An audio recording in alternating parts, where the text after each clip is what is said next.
ತಿನ್ನುವ ಬ್ರೆಡ್ನಲ್ಲಿ ಮಾದಕ ವಸ್ತು ಕೊಕೈನ್ ಫೆಡ್ಲಿಂಗ್. ಸಿಸಿಬಿಯಿಂದ ನೈಜೀರಿಯನ್ ಮೂಲದ ಮಹಿಳೆಯ ಬಂಧನ.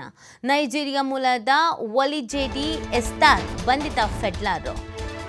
ಬೆಡ್ ಪೀಸ್ ಕಟ್ ಮಾಡಿ ಕೊಕೈನ್ ಇಟ್ಟು ಸಾಗಾಟ ಮಾಡಲಾಗ್ತಾ ಇತ್ತು. ಮುಂಬೈನಿಂದ ಬೆಂಗಳೂರಿಗೆ ಖಾಸಗಿ ಬಸ್ನಲ್ಲಿ ಕೊಕೈನ್ ಸಾಗಾಟ ಮಾಡಲಾಗ್ತಾ ಇತ್ತು.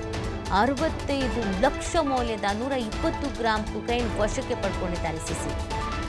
NDPS ಕಾಯ್ದೆಯಡಿ ಪ್ರಕರಣ ದಾಖಲಿಸಿ ಸಿಸಿಬಿಯಿಂದ ತನಿಖೆಯನ್ನು ಮಾಡಲಾಗ್ತಾ ಇದೆ. ಮುಂಬೈನಿಂದ ಬೆಂಗಳೂರಿಗೆ ಖಾಸಗಿ ಬಸ್ನಲ್ಲಿ ಸಾಗಾಟ. 65 ಲಕ್ಷ ಮೌಲ್ಯದ 120 ಗ್ರಾಂ ಕೊಕೈನ್ ಅನ್ನು ವಶಕ್ಕೆ ಪಡ್ಕೊಂಡಿರುವಂಥದ್ದು ಸಿಸಿಬಿ. NDPS ಕಾಯ್ದೆಯಡಿ ಪ್ರಕರಣವನ್ನು ದಾಖಲಿಸಿ ತನಿಖೆಯನ್ನು ಮಾಡಲಾಗ್ತಾ ಇದೆ.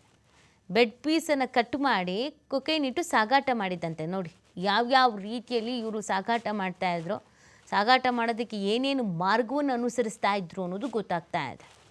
ಸದ್ಯ ಇದು ಮಾಹಿತಿ ಇತ್ತು ಅಂತ ಕಾಣಿಸುತ್ತೆ ಅಧಿಕಾರಿಗಳಿಗೆ. ಆ ಹಿನ್ನೆಲೆಯಲ್ಲಿಗೆ ಇದೀಗ ಈಕೆಯನ್ನು ವಶಕ್ಕೆ ಪಡ್ಕೊಂಡು ತನಿಖೆಯನ್ನು ಮಾಡಲಾಗ್ತಾ ಇದೆ.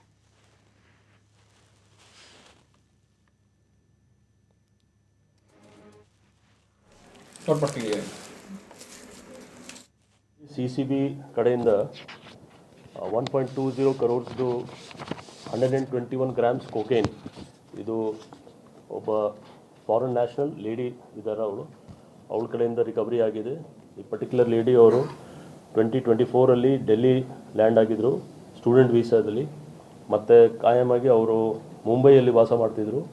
ನಮ್ಮ CCB ವಿಂಗ್ ಅವರು ಮಾಹಿತಿ ಪಡೆದು ಮುಂಬೈಯಿಂದ ಟ್ರೇಸ್ ಮಾಡಿ ಈ ಪರ್ಟಿಕ್ಯುಲರ್ ಲೇಡಿ ಅವರು ಮುಂಬೈಯಿಂದ ಡೆಲ್ಲಿ ಹೋಗಿ ಡೆಲ್ಲಿಯಿಂದ ಇದು ಕನ್ಸೈನ್ಮೆಂಟ್ ತೊಗೊಂಡು ಬರ್ತಿದ್ರು. ವರ್ತೂರ್ ಪೊಲೀಸ್ ಸ್ಟೇಷನ್ ಅವರು ಲಿಮಿಟ್ಸಲ್ಲಿ CCB ಅವರು ಹಿಡಿದು ಕೇಸ್ ಮಾಡಿದ್ದಾರೆ.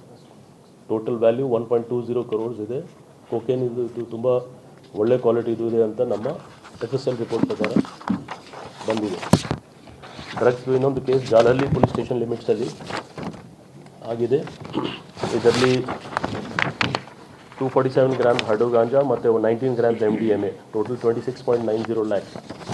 ಸೊ ಒಂದು ಜಾಲಹಳ್ಳಿ ಪೊಲೀಸ್ ಸ್ಟೇಷನ್ ನಾರ್ತ್ ಡಿವಿಷನ್ದು ಮತ್ತು CCBದು ಎಲ್ಲ ಸೇರಿ ಡ್ರಗ್ಸ್ದು ಟೋಟಲ್ 1,46,90,000 ವ್ಯಾಲ್ಯೂದು ಟೋಟಲ್ ಸೀಸ್ ಆಗಿದೆ. ಇದರಲ್ಲಿ ಒಬ್ಬ ಫಾರಿನ್ ಲೇಡಿ ಮತ್ತು ಇಬ್ಬರು ಕೇರಳ ಮೂಲದ ಇಬ್ಬರು ಆರೋಪಿ ಹೈಡ್ರೋ ಗಾಂಜಾ ಮತ್ತು MDMA ಜೊತೆಗೆ ಜಾಲಹಳ್ಳಿ ಪೊಲೀಸ್ ಅವರು ಅರೆಸ್ಟ್ ಮಾಡಿದರು.